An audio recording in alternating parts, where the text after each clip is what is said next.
Working nights is weird. You see stuff regular people don't.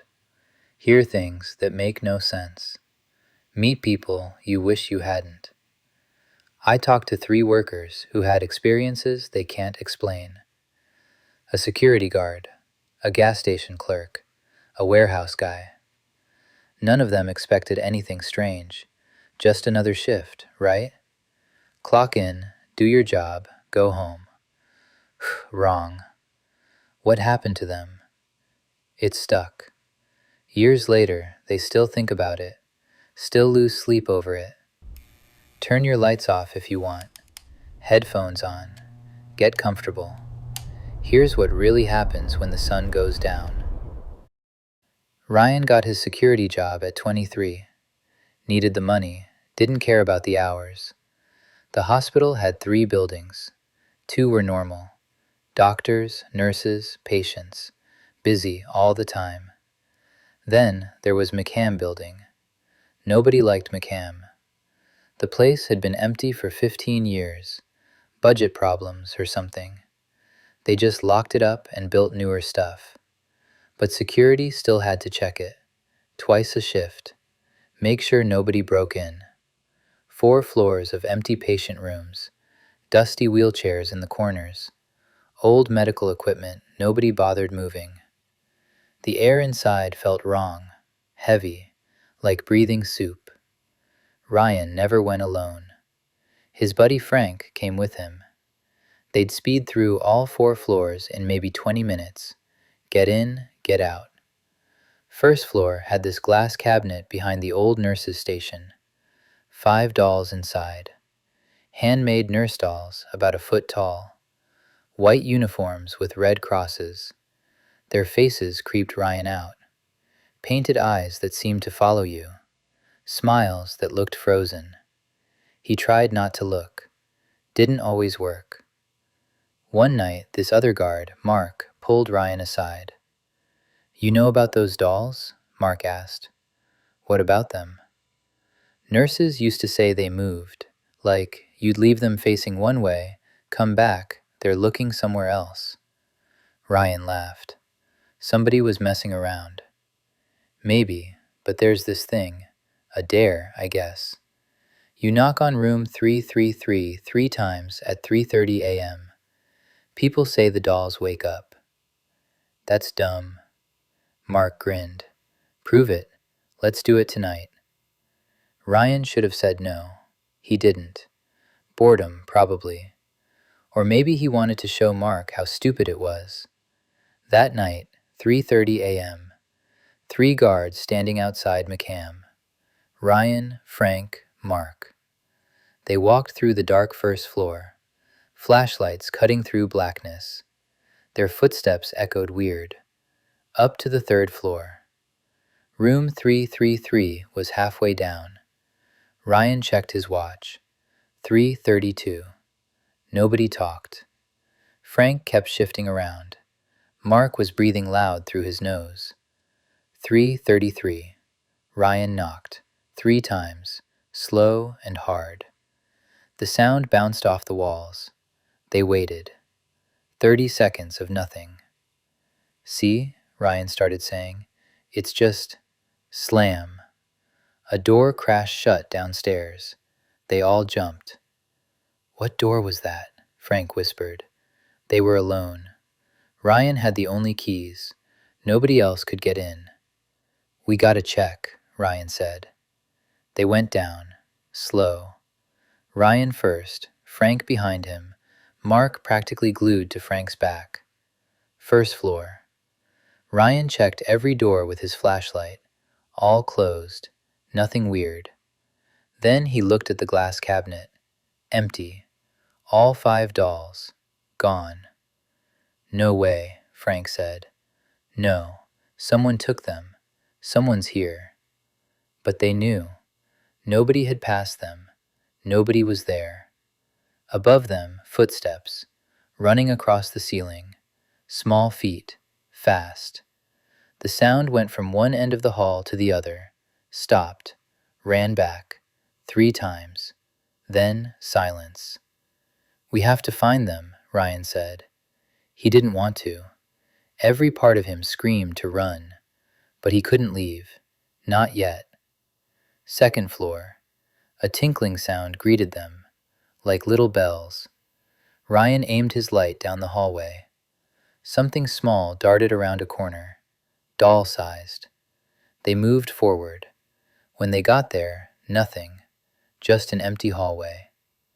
Third floor was too quiet. They checked every room, every closet, nothing. Fourth floor. The footsteps started again. Closer, way closer. A door at the end of the hallway slammed shut. Ryan hadn't seen it open. Just boom, closed. Mark was praying, whispering prayers. Frank looked sick. They walked to the door. Ryan grabbed the handle. His hand was sweating bad. He yanked it open. Empty room. Just a metal ladder going up. Roof access. "They're up there," Frank said. His voice sounded dead. Ryan climbed, pushed the hatch open. Cold air blasted his face. He pulled himself up. In the middle of the roof, 4 dolls sat in a perfect circle, facing each other, like they'd been talking. 4 dolls, not 5. Ryan grabbed them. They felt ice cold, too cold for normal fabric. He climbed down fast. They all ran back to the main building. Ryan shoved the dolls in the cabinet and locked it. He counted. 1, 2, 3, 4. "There were 5, right?" he asked. Frank shrugged. "I don't know, man. Never counted before." Next morning, Ryan checked in daylight. 4 dolls. Neat little row. He asked other guards. Most thought 5. Some said 4. Nobody was sure. Ryan found an old photo on the security office wall, from when McCam was still open. You could see the nurse's station in the background. He counted the dolls in the cabinet. 5. There should be 5. That was 8 months ago. Ryan still works there. Every morning, around 3:33, he hears little footsteps running past his office. Quick steps that fade out. Sometimes, in McCam, he hears giggling. A kid's laugh from empty rooms. He never found the 5th doll. Doesn't want to, honestly. Emma was 19. Third shift at a gas station paid decent. Better than fast food. The place sat on Route 47, 3 miles outside a small Pennsylvania town. Days were busy. Nights, dead. 11 p.m. to 7 a.m. Maybe 10 customers total, sometimes less. Easy work. Ring stuff up, stock shelves, clean. She could read between customers, study for college. Overnight, the doors stayed locked. Too risky to leave them open. Customers paid through the service window. Emma liked the quiet. Time to think. That changed in October. Thursday night, 2:45 a.m. Emma was restocking cigarettes when she noticed a guy on the security monitor, standing at pump 7. He'd been there a while. Not pumping gas, not on his phone. Just standing, staring at the building, at her. She watched the camera. The guy didn't move. Dark sedan, black or navy. Couldn't see the plate. 5 minutes, still there. 10 minutes, still staring. 15 minutes. Emma's stomach started feeling weird. Finally, he started pumping. But he kept looking at the building. Never looked away. Never looked at the pump. Her skin crawled. He finished and walked toward the service window. Emma went back to face him. Stay professional. He didn't say anything at first, just stood there, looking at her through the glass. Maybe 40 years old, average height, thin, dark hair, blank face. "Can I help you?" Emma asked. "You work here alone?" Her stomach dropped. "No, my manager is in back doing paperwork." Lie. Her manager left at midnight every night. The guy smiled. It didn't reach his eyes. Just his mouth moved. "Good," he said. "Wouldn't want you alone. Dangerous. Young girl. Late night. All by herself." The way he said it made her sick. He paid an exact change, counting each coin slow, making her wait. When he left, Emma locked the window and went to the back office, watched the cameras as his car drove away. She wrote his plate number on a sticky note. Next night, Friday, 2:47 a.m. Same guy, same pump, same staring routine. Emma's heart sank when she saw him on the monitor. He came to the window again. "You again," she said. "I like this station. Convenient. Good prices." He paused. "Nice view at night." The way he looked at her when he said view made her want to throw up. Saturday, 2:48 a.m. He showed up. Sunday, Monday, Tuesday, every single night. Emma told her manager Wednesday morning, showed him the footage, gave him the plate number. Her manager said he'd look into it, maybe call the police. Nothing happened.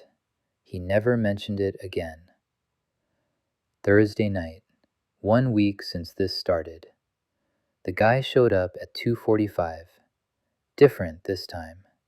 He didn't pump gas, just stood by his car, staring. Emma tried ignoring him, kept her back to the windows. 10 minutes passed. She checked the camera. Still there. She called her manager. No answer. Called again. Voicemail. On the monitor, the guy started walking.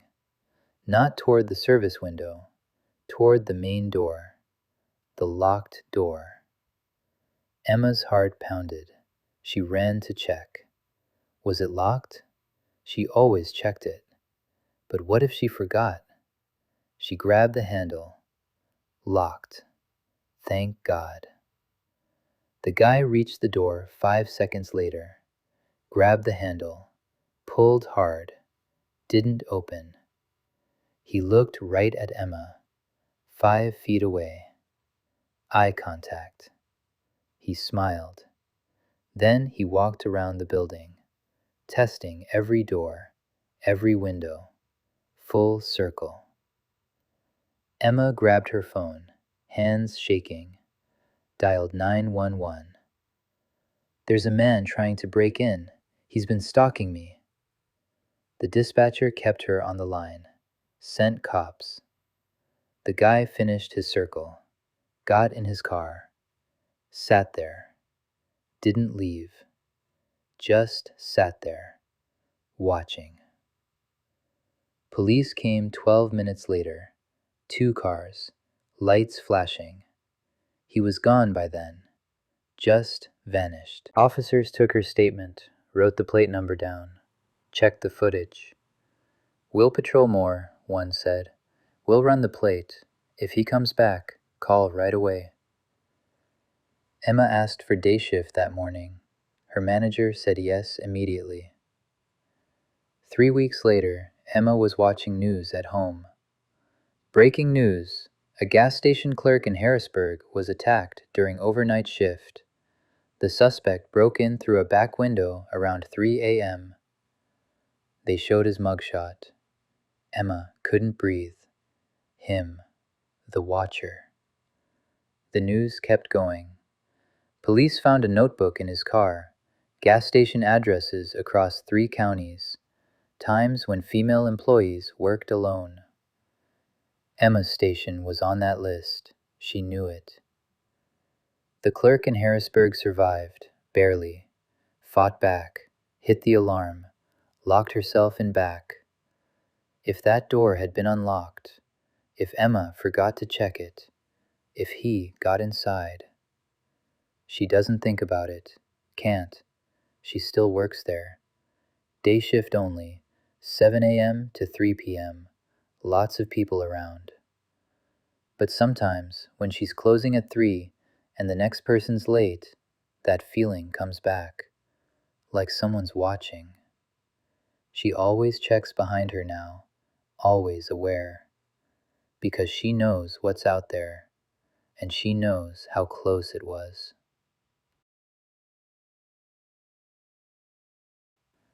Marcus worked at Miller Food Distribution for 2 years.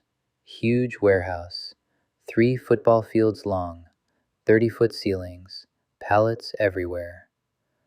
Overnight crew was 3 people. Move inventory, stock shelves, prep orders, physical work. Marcus didn't mind. Good pay, benefits, and he could listen to music. Tuesday in March, both his coworkers called in sick, flu or something. His supervisor called at 9 p.m. "Can you work alone tonight? Double time. Everything's organized. Just move the frozen stuff to loading." Marcus said yes. Double pay was hard to turn down. He showed up at 10, empty parking lot, just his car. The warehouse looked bigger when nobody else was there, darker, emptier. He unlocked the side door and punched in. Lights flickered on automatically, row by row. He grabbed an electric pallet jack and started working. Frozen goods were in back storage, 300 feet from the entrance. Quiet except for the freezer hum and his footsteps. He put earbuds in, started a podcast. Around 1:30, his phone died. Podcast cut out. Marcus sighed, pulled the earbuds out. Now he had to work in silence. He got on the pallet jack and drove toward back storage. The motor whined. That's when he heard it. Whistling. Somebody was whistling a tune, slow and sad, coming from deep in the warehouse, from where he was heading. He stopped the jack. Motor went quiet. The whistling continued, clear. A person whistling a song he didn't know. "Hello?" Marcus called out. Echo. Then silence. The whistling stopped. He waited 30 seconds. Nothing. Just pipes, he thought. Or the vents. Old buildings make noise. He started the jack again, kept going. The whistling came back, louder, clearer. Not pipes, not vents. A person. Marcus gripped the controls tight. He thought about leaving, calling his boss. But he needed those frozen goods moved. Morning trucks came at 6. If orders weren't ready, the company lost contracts. He reached back storage and stopped. Pallets were there, stacked high, wrapped in plastic. The whistling was behind them. "This isn't funny," Marcus shouted. "I know you're there. You're trespassing. I'm calling the cops." The whistling changed. Faster. Crazy fast. The tune went wrong. Marcus grabbed his phone. Dead. Right. He ran to the pallet jack and grabbed the radio on the dashboard. Called his supervisor. "Dale, it's Marcus. Someone's in here. I hear them whistling. Call the cops."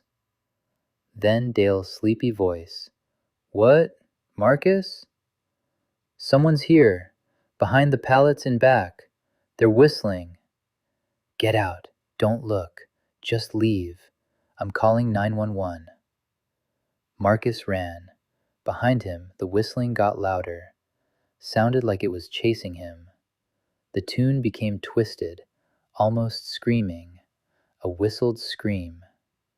He ran full speed, boots pounding concrete, gasping for air. The whistling echoed everywhere, walls, ceiling, surrounding him. He burst through the side door into the parking lot. Cold March air hit his face, kept running to his car. Fumbled his keys, got in, locked everything. He looked back, lights still on in the warehouse, nothing moving. The whistling stopped. Police came 18 minutes later. 2 cars, 4 officers. Dale showed up right after in his truck. They searched everything, every aisle, every storage area, every office and bathroom. Nobody there. All doors locked from inside. No broken windows. Loading bay chained up. Security cameras showed Marcus entering at 10:02 p.m. Nobody else. Police filed a report. No evidence of anyone. Dale took Marcus to the security office. "You need to see this." He pulled up camera footage, fast-forwarded to 1:35 a.m. On screen, Marcus on the pallet jack, driving to back storage. Then he stopped, looked around, started yelling at nothing, got off the jack, shouted at empty air, grabbed the radio, made the call, then ran, alone, through the warehouse. Dale turned the audio on. Marcus heard himself. "This isn't funny. I know you're there."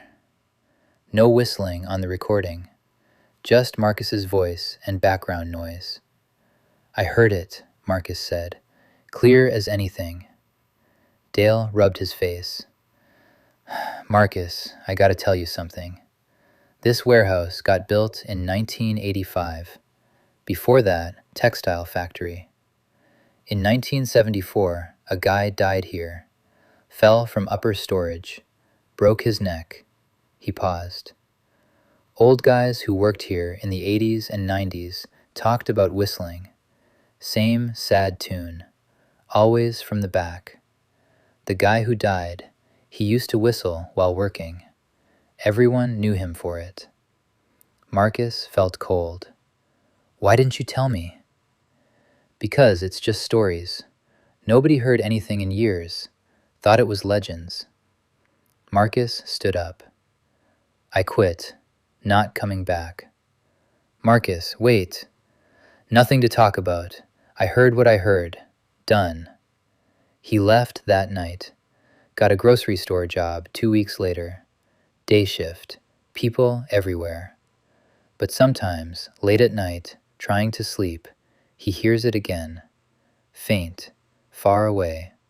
That sad, slow whistling. Always there, edge of his hearing, like it followed him.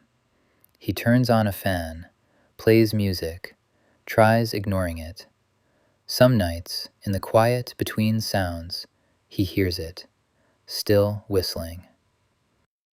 This is Akumutales. Lock your doors, trust your instincts, and if you ever work nights, remember these stories. The darkness is patient. It's always watching.